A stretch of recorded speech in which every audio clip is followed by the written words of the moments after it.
Welcome to Machine Minds, where technology and humanity meet. I'm your host, Greg Terrusian, founder of Samson Rose, a recruiting and search business focused on the robotics and AI industries. The Machine Minds show is where we dive deep into the intricate world of robotics and artificial intelligence. As a staffing industry leader with a passion for the frontiers of technology, I'm pleased to be bringing you intimate conversations with the founders, investors, and trailblazers who are at the heart of the AI and robotics revolution.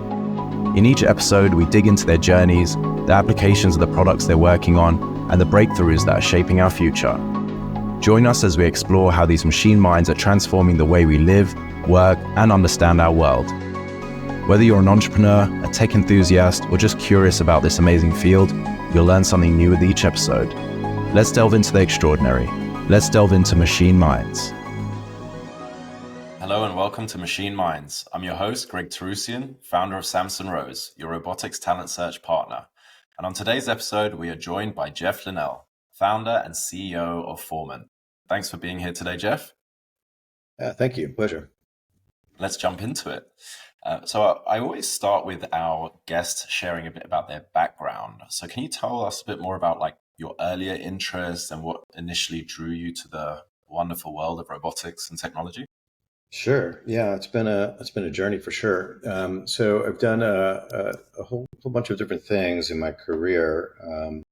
You can kind of think of me as a classic early stage founder. So first company at 21 years old in New York City. It was .com 1.0 and had a design agency that did websites. We also had a division that did broadcast television graphics. And so I started off as an animator, actually. I was a visual effects computer graphics artist, heavy interest in compositing and working in the special effects industry and a design background.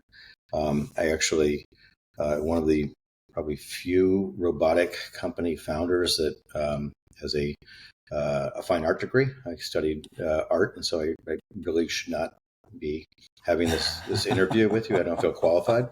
But yeah, I kind of came up in the creative industry, had a bunch of studios, sold a few companies in New York in my early career, and then ended up in the Bay Area. And when I got to the Bay Area, I took up an interest in remote control airplanes, which happens to lead to remote control helicopters because they're more complicated and expensive and more adrenaline inducing. So that happened, and then I'm staring at all these catalogs of parts for remote control helicopters, and there's all these little CNC bits on them that cost $500 a piece or $250 or whatever for a gear case or a clasp or whatever. And so I said, well, I should, the logical step is to buy a CNC machine and start making my own parts. And so I learned very quickly that, 3 months later, I'd spent $20,000 on a gear case or something in terms of time and effort, but, got a lot smarter. But long story short, spending enough time staring at a CNC machine, you start to get ideas. And so I had this idea of putting a camera on a CNC machine and then reprogramming that CNC machine to start moving in micron measurements and taking pictures and moving and taking pictures. And that led to a company that was one of my earlier California companies, and that was called One Man Crime Wave. That turned into another company called Bot and Dolly.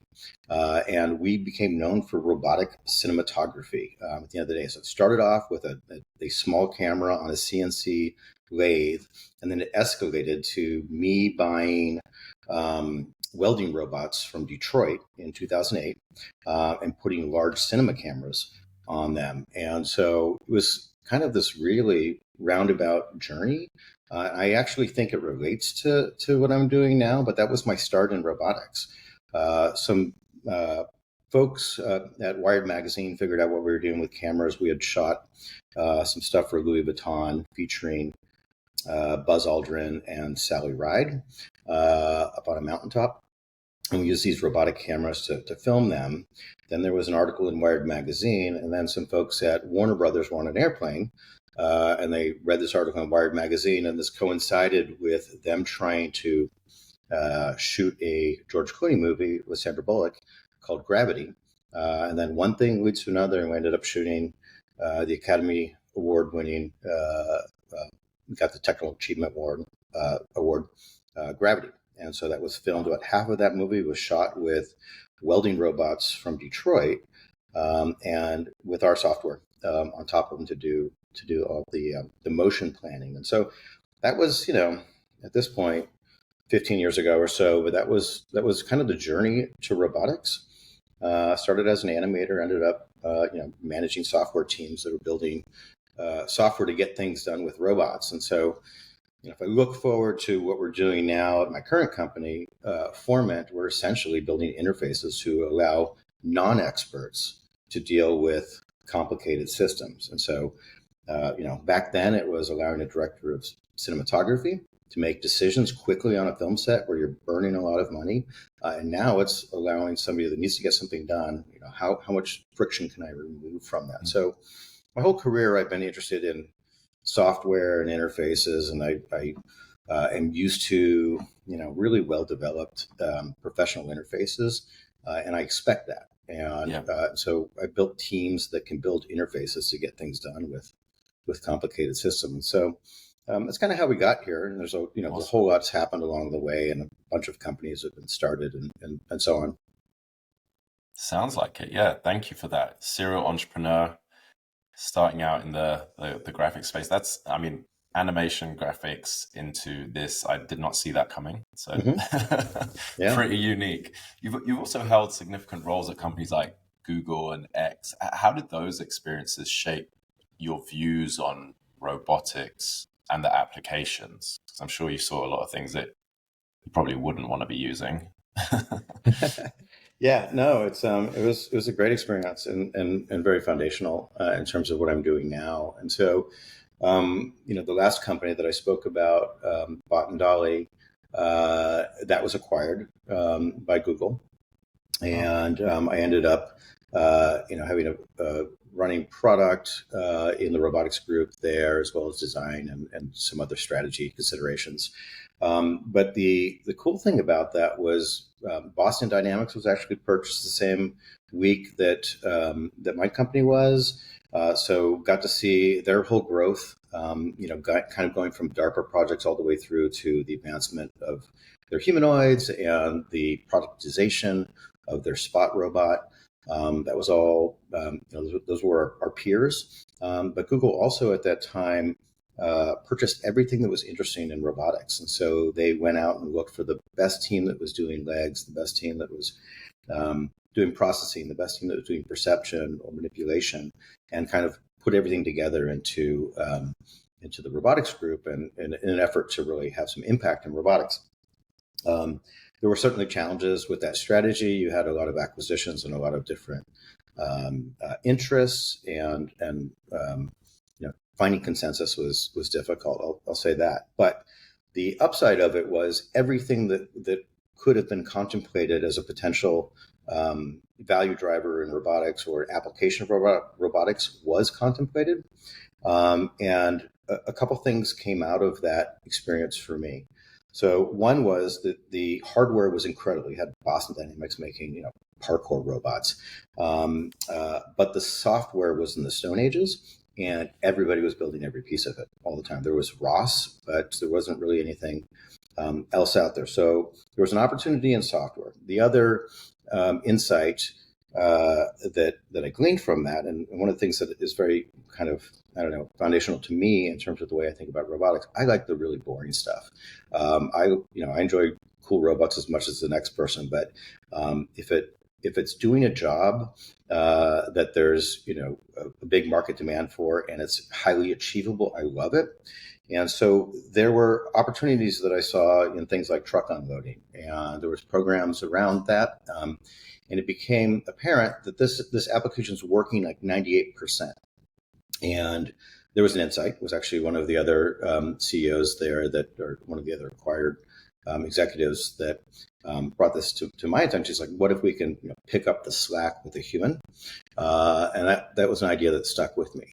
And so, the two things are software does not exist. The generalized software does not exist. There's something I can do there to accelerate. And the second thing is there's applications that, given a little human supervision, can be highly effective and valuable. And so I got out of Google. I took some team members, got some investment, and set out to build a platform that would allow humans to manage robotic assets. That was about 7 years ago. But I'd say that those were the two insights there. And I think that had Google not had such an expansive view of robotics and acquired so much talent, I wouldn't have had that radical amount of exposure to figure out, okay, here's the opportunities, here's the white space.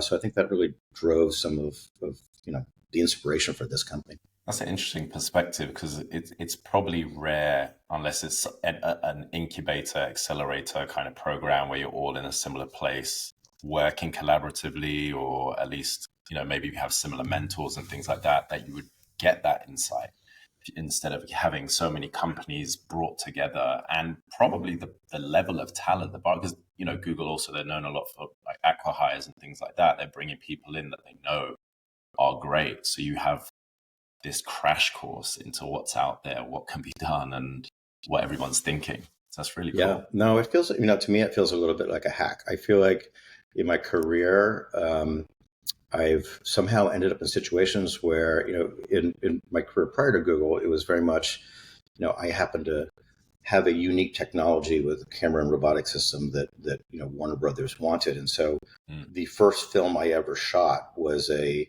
blockbuster. I didn't come up through the industry and cut my teeth as a key grip and then work my way up. It was bam. And then at Google, ended up in a situation where they had the resources and insight to pick the best out there on the market and put them in the same room. So I feel fortunate for that. And I think it was a crash course, a lot of learning very quickly. So yeah, it's cool. Love that. Okay, let's take a step back. You mentioned a bit of what Formant does, but just for our listeners who aren't familiar with either the technology or application, can you explain more about what you do and kind of what sets you apart in the market? Yeah, absolutely. Thank you. So we're a data platform for robotics companies or for people that are looking to get things done with robots. So we work across just about every vertical that you can imagine. It's a horizontal platform, and it starts with ingesting data from the robot. So you can think of things like battery levels, network strength, IMU data, video, temperature, GPS locations, all the way down to granular data like what's my joint angle on a limb or something like that is something you can record. We're not opinionated and we're agnostic. Any data source we'll take in. We then store that in our cloud storage in a data lake. And then we have a presentation layer that allows operators to look at that data and make decisions. But it's not simply like you could say, well, it's Datadog for robots or something like that. It lets me monitor my fleet and how it's doing. The distinction is it's bilateral. So we also do command and control over that same network connection. And so you're allowed or it allows you to see what's working, what's not working in your fleet or at an individual robot level, and then you can affect change. So that change might be something like you get a JIRA ticket in and battery's low and you send a command that says return to base. It could be something like that. Or it could be something as intimate as I'm going to literally beam into the robot. I'm going to have a high frame rate teleoperation connection. And I'm going to steer it out of a problem and then send it back on its autonomous mission. So the objective is to keep your fleet running. Our more advanced users and our companies that have more scaled operations will then be looking at performance metrics across their fleet, trying to prove ROI to their end customers, showing that, yes, the grass was cut or the weeds were weeded or the deliveries were made, whatever the job is. So there's an analytics component to the product. But really, I think of us as, we're a data ingestion company and a presentation layer for people that are concerned about field deployed assets. And our customers span everything from people doing their first pilots and trials out there in the field to large Fortune 50 companies with tens of thousands of deployed assets that are really looking to optimize and get the most out of their fleet. That's huge. Love that. Thank you. And it sounds like you guys integrate with a lot of existing robotic systems. Is there, and you mentioned agnostic as well, so there's nothing that you can't integrate with or take data from? Yeah, that's correct. So, we're probably the because of the general nature of what we've built and our approach to this, we didn't start with, we do, humanoids, let's get that right, or we work with this specific, we built all the tools to make it very quick to bring on any system. So generally for us, it's more about the process of bringing up a robot is, what would you like to see? What's important to you? What are the right rates on those data? Those are it's kind of the soft questions that we have to the business that are the tricky things. Every one of these machines is connected to the internet if it's over a certain value. Every one of them, generally speaking, has a Linux computer that we can install an agent on and listen to different signals. So we haven't met a robot yet that we haven't been able to integrate with. And I actually thought when we started the company, this was going to be the thorniest part of the equation. But all of these systems have APIs. They're all exposing their capabilities to developers because they have to, because people, the world is sophisticated enough that they have to be integrated with ancillary systems. So it's actually proven pretty easy to get data off of machines. That's not the challenging part. And if for some reason there's not access to onboard compute, there's generally a cloud-to-cloud integration that we'll do to get around that. So yeah, that hasn't been the challenge yet, but it's everything you can think of. It's drones, it's underwater robots, it's robots sweeping streets, it's robots polishing floors, picking grapes, you name it. The morphologies are all over the place, and we're in all the verticals that you might imagine. It's healthcare, it's inspection, it's logistics. So yeah, a lot of fun, and it gives us this really crazy exposure to like the industry, because we're working with everybody. We know who's succeeding, who's struggling, where are the clusters that are getting velocity. And so we have this really unique purview on the industry kind of writ large. I didn't even think about that. Yeah, you must have such a unique lens to look at every space. Do investors or anyone else try to like reach out to you for that data, or is this like the first they're probably hearing? Well, it's something that I think that the smart investors are aware that we have a lot of inherent knowledge there, and I think that it's valuable. So, one of the things that I'm most excited about, we just put out this State of RAS report, and last year it was small numbers of people that participated in our survey. This year it was more, and I'm getting more invested in it because I'm like, wait, we actually know all these companies' challenges, like what's working for them, what's not working for them.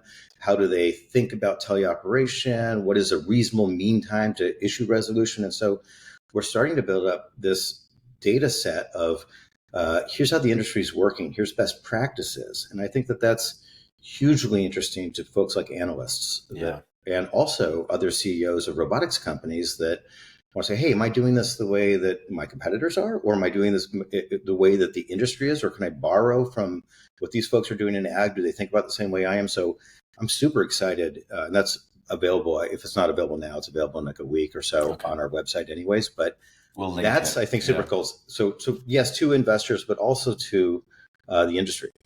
We want to make sure that everybody's benefiting from this stuff. Perfect. Yeah, I'll get the link from that and put it in the notes and everything for the show so people can download that if that's okay. Perfect.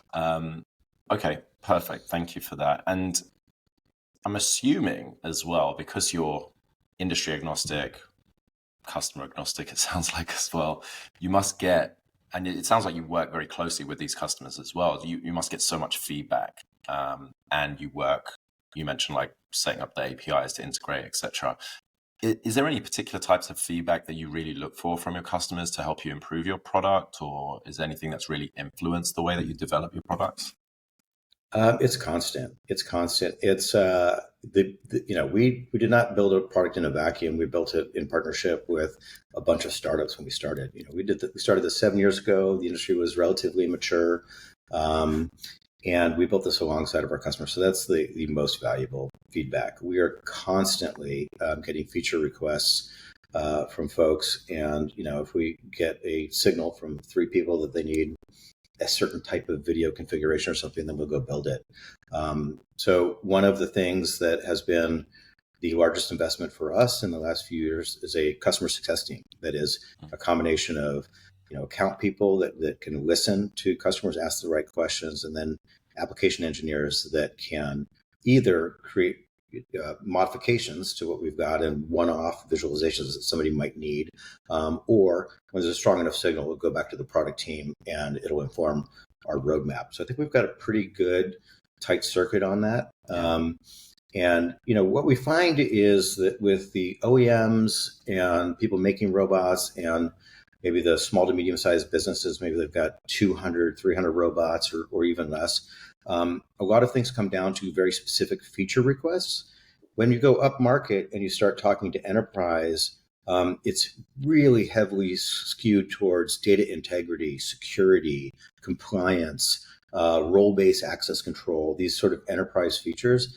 And so it's been a journey. We started off very much with the high velocity, people looking at automating everything that could be automated, and now we're having very different conversations and building the company differently to make sure that we're addressing the needs of enterprise, which are radically different, but also like a crazy valuable signal to be getting from the customers. Love that. That's really interesting. Yeah, I think the complexity of servicing early stage startups and their use case, and then like you're saying, these Fortune 50 companies must be so different. And yeah, it's radically different. I mean, we just launched yesterday or 2 days ago our analytics product for general release, and it's really driven by the enterprise side. I think they're very interested in reporting on how are the robots doing. Like, are the floors getting clean? Am I competitive with labor? That's really high value to them. But I will say that we're starting to see some of the startups also getting more mature and looking at the analytics. One of my favorite examples is we've got a customer that is deciding how many operators to hire when they're doing their forecasting next year based on our data showing, hey, this is the mean time to issue resolutions. This is how long people teleoperate to get something out of a situation. Yeah. Here's the workflows that are most effective there, and therefore you can do budgeting around this. And so that's a real business impact, and that's not a conversation that we were having 4 years ago when people were just trying to figure out, how do I get a machine out there? How do I get it to work? Now they're saying, how do I optimize my business operation to have reasonable unit economics when I'm providing the service? And so even the startups are getting way more mature, starting to look for data-driven answers. So that's great to hear. Yeah, I bet that from the VC side as well, there's probably a push to do that, because as these startups go to raise their next round, they want to see this kind of data and know how they're going to improve on economics, their business, when they're going to become profitable. I think it's critical. You've got capitally intensive businesses in a restricted capital market. People want to know that people are working smartly and making the right decisions. Definitely. So you're obviously a serial entrepreneur, as you've shared with us, and starting a new venture, regardless of how many times you've done it, probably comes with its own challenges, I'm sure, especially if you're starting something new. Can you share any of the biggest hurdles that you faced in the early days of Formant and how you overcame those? Well, I got a lot of muscle memory around this at this point, and so I'm a little bit dismissive and maybe irreverent in my approach to this stuff. It's like it's sort of, let me say this: I've never given birth, as you might imagine. But my understanding is, there's a physiological effect, and all that pain, like, very quickly goes away, and you move on with Right. nurturing that child. And so I think there's something about a startup too. Like, I actually forget how hard it is to do it until I do it every time. Yeah. So right now, we started this 6.5, 7 years ago. So I actually forget the challenges that we had at the beginning. And my early company was like, wait, how do I set up a phone system? How do I get a lawyer? All this stuff. Now I know how to do all that stuff, and I can just sort of, it's more like jazz for me, and I can just riff, and I get away with it. What I will say with this company, and a lot of this is market timing. We were early. The industry was not where we were at, and so it's great to be visionary, but it's not that great if you don't get customers at the right cadence, to support financing and things like that. So we were early. The market very much caught up with us, and so we're in a really awesome spot right now. But the good thing about being early was we had time to build out a whole bunch of functionality that got us over the early decision-making criteria was build versus buy. You've got engineering companies that want to build a lot of tools, and so we used to have a lot of conversation around build versus buy. But the reality is we were already 2 or 3 years ahead of people that were thinking about what features they needed, and so we had a really compelling argument when we had that call with you. We'd already done 3 years of work on this thing. There was all these features that we could say, yes, we've got that. Yes, we've got that. So I think there was a positive and a negative to being early. But, outside of that, I kind of know how to do this. I would suggest that picking your first few team members is critical. I founded this company with folks that I'd worked with for nearly a decade at more prior companies, and then through Google. So you have to have that level of trust with your, the folks that are out of the gate with you. That's imperative. Yeah, that's key. I'm sure those the founding team, not only your co-founders, has so much impact on how successful you can be, at least in the short term. Yep. How is your mission, or has it evolved since starting Formant, and where do you see it heading in the next few years? Yeah, it's I'm actually I'm really proud of the fact that it hasn't evolved. We set out to build a data platform, let people manage robots, control robots, get stuff done, and it's still what we have. It's just the feature set has grown, but we never pivoted. We knew this was something that was going to be valuable, that needed to happen, and we stayed true to the course. And I think that we've been validated that this is a real need out there. And so I personally take a lot of pride in the fact that, identify a problem, stick with it. I had a opportunity to meet with an old colleague of mine from my first startup when I was a kid. And he said he was looking for some advice on a career choice or something. And he made an observation about Formant. He says, Jeff, you pick something really difficult and then you don't stop. And I was like, I think that's kind of right. I think I picked a space that was nebulous when we started it. But I think enough tenacity and just, making relatively informed decisions along the way.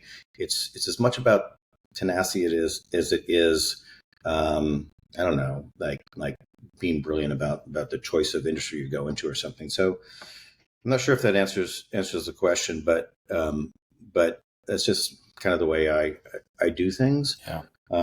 Conviction, sounds like. Yeah. And it's also, there's a million things that go along with that I sort of discount. I think it's knowing what not to do, what not to say yes to, in terms of you can build anything and you'll never stop building it, but making sure that you have focus while being an opportunist and keeping your mind open to things.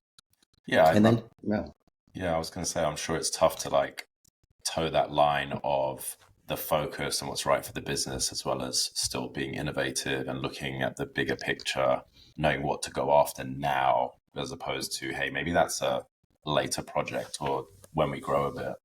Yeah, it's easy to, you can't do everything. I think that, oftentimes we're a virtual company. We're actually, we have hubs, but we don't have a physical office anymore.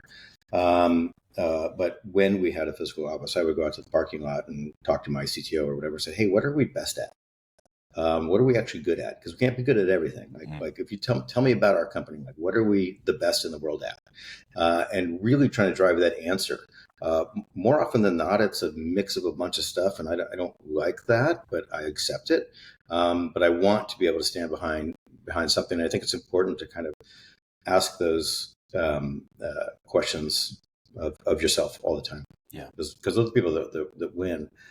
I will say that as we have evolved as a company, we started off as this data platform and management layer. The world has changed. Robotics companies have matured, so we've tacked on a feature here or there, or we've matured in terms of our enterprise stuff, or the scalability of the platform. We've reduced our costs, all the things you might imagine. But there's a game changer with AI now, and so we found ourselves, in the last year, in this position where we're ingesting all this robotic data. We also have we know people's operational intention and their business problems, and so we're in this position now where we're trying to figure out, or I think we actually have really good ideas around what to do with that. But so we will be making new investments that are commensurate with the technology that's changing the world, and so that's been the only change. Is well, okay, this is where it's going. What does that mean for us? How do we rethink this? Okay. Very interesting. Very cool. Okay. So it sounds like the things to build a successful company, from what I'm hearing from you in your perspective, strong founding team, conviction, focus, and then feedback from customers, not building in a vacuum. Yep. I'd say the only thing to add to that is just, you're continually up leveling your team, and you need a strong founding team, but I'm not sure that matters at the beginning. Right. And then, but you're continually building that team, and it's surrounding yourself with the right people is probably all that matters. At the end of the day in the company, you need capital, and you need product market fit, but you're going to get product market fit by hiring the right product people. For sure. So yeah, I think that's, it all comes down to people. That's 80% of the cost of any business, but it's also 80% of the value of any of the businesses. Yeah. Yeah. I mean, you took the words out of my mouth. That's the point I kind of wanted to make. So I believe I'm in the recruiting space, so obviously I would believe it, but hiring and retaining strong people, the right team is key to a business's success. And I'm glad you said all of that without me saying. But how do you go about finding the right people for Formant these days? And how did you do it in the early days? Yeah, this is I'm going to answer that with we do rely heavily on recruiters, especially for our executive searches. We've done a lot of recruiting, and this is different for me than it has been in my past, because in my past, and I don't know if it's because of the industries I've been in, and maybe it wasn't as tech focused, but it was actually a lot more inbound. A lot of people found us because they had seen the work we did on a TV show or an ad campaign or something that my studio produced, and they very much wanted to be a part of it and work there. It's like Industrial Light and Magic or Pixar. Like, they're not, I'm sure they have recruiters, but they've also got the entire universe wants to go work there. Same thing with like a company like Google. And so I've had that in the past where we actually didn't do a lot of recruiting. We just put amazing work out into the universe, and the universe responded with interest in joining the team. This is different because we started something that was greenfield. Nobody knew what robotic management was, and nobody knew who we were, and there wasn't a lot to see out there. So the journey for this last rodeo has been very much recruiter based, and I don't know if that's just the market these days or if it's the industry that I'm in, but we do rely on recruiters, and we've sort of segmented it between executive recruiters and kind of engineering resource recruiters, are different folks that we work with. We have we're at a scale now where we've just brought in our first, people operations folks. And but I'd say we're predominantly reliant on outside help. Yeah, makes sense. It's tough, I think you hit the nail on the head there. When people are aware of your business and the work that you do, especially if it's in a particular niche, you're going to get a ton of inbound. But if you've done less like employer branding or front of house facing work, and you're a bit more behind the scenes, it's hard, and people don't always understand how cool those companies are, how cool the tech is, the opportunities for their career, and how they can be impactful in the growth of that, and in turn impact their own career growth. So you sometimes have to, I always call it spoon feeding the information to people. No, for sure. I mean, I think it's like, I think that's it. We're a B2B SaaS company, and it's like, you're not going to go, some of them, Datadog and HubSpot, right. and, all these Slack. But if I go down to the local bar, I'm not going to meet a bunch of people that are familiar with robotic management, or certainly not Formant. Right. But I go to a robotic trade show and I see we're represented all over the place, and it's starting to feel really good in a niche industry. But yeah, is exactly it. And this is the first company that I've had that hasn't had very visible things out there. I actually think that that's going to change. I believe that the world is fascinated, has always been fascinated by robotics, but you're starting to see it enter. Whether it's a cleaning robot at an airport or something, you're getting off an airplane and you're encountering a machine. It's coming into the general knowledge, and so I think that I'm very interested in showing the world what's possible with remote managing things, or that you could be anywhere in the world and have impact on that. I think it's cool. I think people will actually get excited about it. So hopefully you'll see more of that from us too. I'm sure.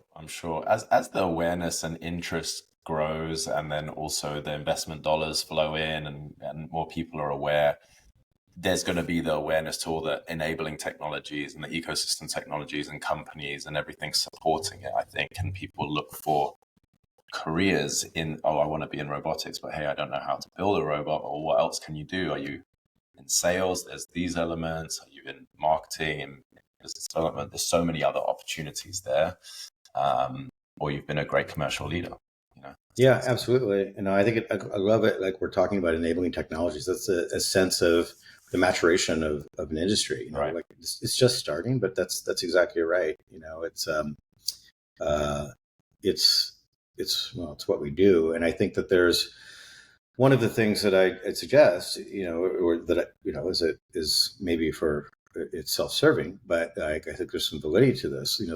Robotics companies are very risky, capitally intensive. They're high risk in terms of, does the thing work?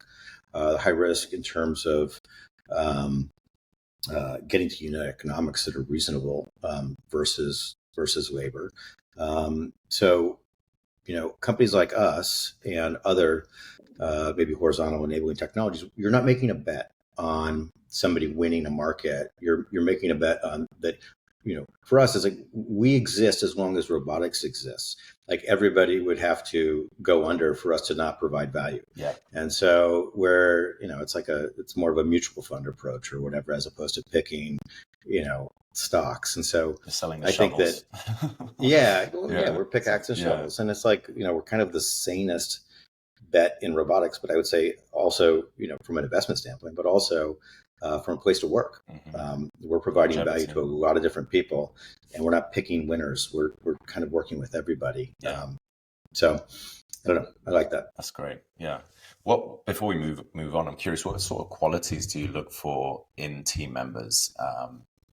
I'm sure it might vary a little bit from the exec side to your engineers, but there must be like some underlying things that you look for with everyone. Yeah, I'm big on,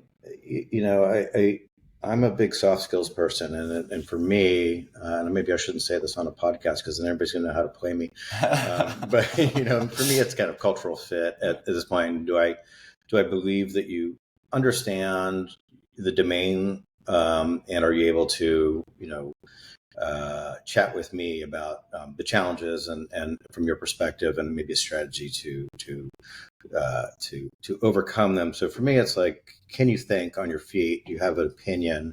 Are you a good cultural fit with the organization?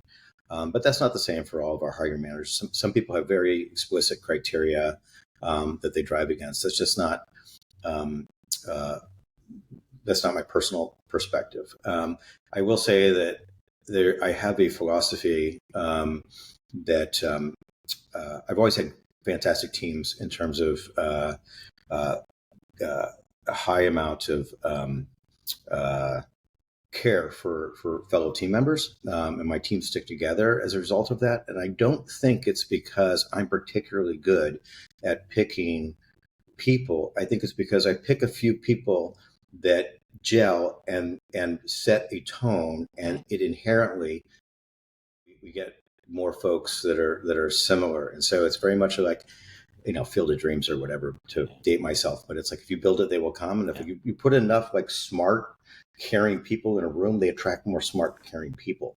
So that's not particularly useful as a strategy, but it seems to have worked out for us to date. What I would like to drive towards in my hiring, and maybe somebody strive for a lot of companies, it's easy to find somebody that's competent as in any department, and the resume looks great, and they've done the right thing at the right number of startups and big companies, whatever.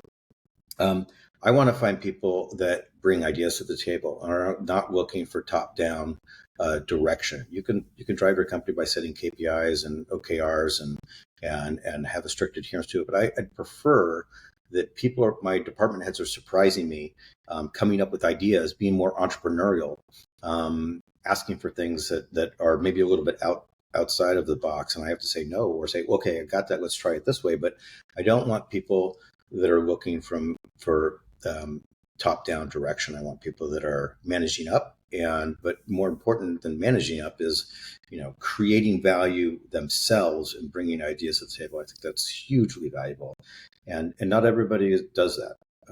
And also, I think that maybe people don't know that that's acceptable in a workplace either. Maybe they think, oh no, stay in my swim lane. Like, I think it's, as a startup, like, no, get out of your swim lane, go, ruffle a few feathers and add value every day. Yeah, I think it's definitely a culture thing.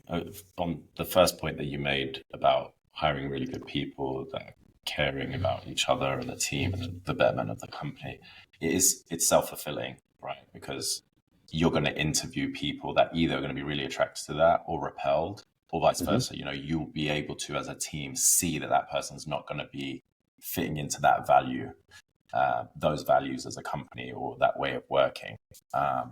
Or sometimes, people slip through the cracks. You hire a bad person, and over time that has to get rectified. But then the culture of now, it sounds like fostering and encouraging innovation and the voice of it, speaking up to management, team lead, and bringing ideas and things like that. It's a tough thing to encourage and support when you have business goals, milestones, revenue, customers, and all of that. But it's like I guess a balancing act you kind of have to do, or like whether it's a format that people always follow, or some sort of open assembly or something like that, where you can throw up, whether it's quarterly or something like that, ideas. But yeah, how would you go about it? It's a balancing act. Yeah. For me, it's like something that I'll mention in all hands or something. Say, hey, by the way, here's an example of something that somebody did, and now look, it's in the product, and I didn't ask for that. Like, we need more of that. Get in a little bit of trouble, but don't get in too much trouble. I always every statement is like, wow, my managers are going to hate me for saying this, but and then I'll say it, and so there's a lot of that. But you've got to be able to. You're absolutely right. I mean, it's like at the end of the day. You've got contractual requirements. You've got customers. You've like 80% of it. Like, get it done right. But that 20%, and I don't. Google had a very liberal policy back in the day where, you get 20% do whatever you want. We don't have that. Google doesn't have that anymore. That kind of just went away. But it's, you got to be within reason, is the idea, but you don't kill that spirit. And not everybody wants to work that way. Some people just want to know, what is it I need to get done? Right. Give me the plan, and cool, you work that way. But if if something that excites you, like, go do it. If it's something that you think we could do better, go do it. I also, I just said this to my team the other day, in encouraging people to do, work on things that they're passionate about. I firmly believe that you get 300% more efforting against objectives you care about, or something that is interesting to you or that you want to pursue, than something you're being told to do or whatever. And so even if that means switching roles or doing something that's not in your department, like, if you're into it, you're going to just have so much more impact if you're bringing some passion to it. And so I don't know. I think that's a big piece of it. And all I can do is remind people that that's acceptable, and then talk to my managers about encouraging that as well. That's great. Yeah. It doesn't feel like work to those people, putting in the extra hours, effort, brain power, whether it's evening, weekends, or getting their core job done quicker and more effectively to go and work on that. Yep. Yeah. Totally. So let's look to the future. What emerging trends in robotics and AI are you most excited about? Oh boy, where to begin? It's been amazing. I think what we've got to do is, like, it's a game changer. I think there's a lot. I've got two kind of points of view on how I think about AI specifically. One is, how do I improve my product through AI? How do I take the cognitive load off of an operator of a robot or a manager of a robot fleet or whatever? Can I be suggestive? Can I, how much friction can I remove by suggesting intelligent solutions to problems? So there's the internal, how do we make our product better? And we're doing all sorts of interesting stuff. It can be as, I want to say, pedantic as helping you write SQL queries when you're trying to do a pie chart or something showing states of a robot. I can now make a pie chart where I wouldn't have been able to do that, in SQL. I don't have any idea how to do that, but I can chat with the system and say, hey, I want to see this. And then I can save that to a dashboard, and, I'm that much smarter for it. And so it's things like that are like just quick wins. But then there's other things like looking at environmental images and doing analytics based on what I see through the eyes of a robot, and in terms of hazards or safety problems and things like that. We're starting to get to these abilities in the product where we can alert you to potential problems or things like that. And it's just kind of geometrically exploding every day. So there's within the product, but then there's also for my customers, how can I help them on their AI journey? How can I help them ingest the right data, or figure out of all the data that they own, that they have, how do they figure out what is the most applicable to train their next model? Because companies like Cruise and Waymo and folks, they've got teams of 50, 100 data scientists that are going through and massaging this data to train models.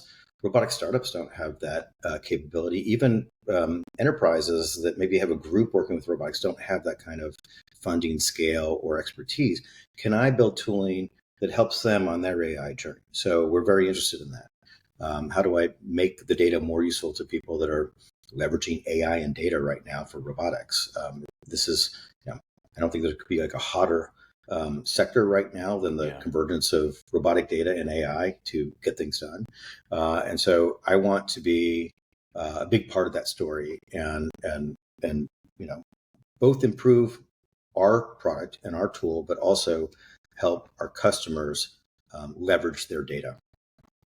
Love that. Thank you. Okay, before we wrap up, I know we're almost at time. Are there any words of advice that you would give for aspiring entrepreneurs or even people trying to get into the robotics space, apart from joining Formant? Join Formant, but then don't be so entrepreneurial that you leave. Stick around. Yeah. I think it's go for it. If you got an idea, go for it. You learn by doing. I mean, just don't wait too long for it to be right, and you have all the answers, and overthink it, and then you end up maybe missing something. So I'm very happy that I took a chance very early in life, and now I don't have any fear about taking any chances on a professional level. So I think it boils down to go for it. Now that said, I think one of the challenges with robotics, and what I've seen, and I advise a lot of startups, and I meet a lot of founders that are getting into the space. People are infatuated with robots. That's cool. And if you're really into it, become a mechanical engineer and build something and go do it. I think a lot of roboticists are too in love with the robot and not in love enough with the business. And so if you have got an idea for a startup, I'd suggest that you look at the problem first, and then you see, what can I buy? What is somebody making?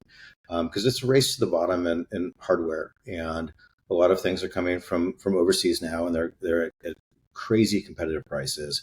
And I just I'm challenged by seeing U.S. startups that need to go raise a whole lot of money to go build a robot that I can probably pick up somewhere else. It's not the real challenge. The challenge is,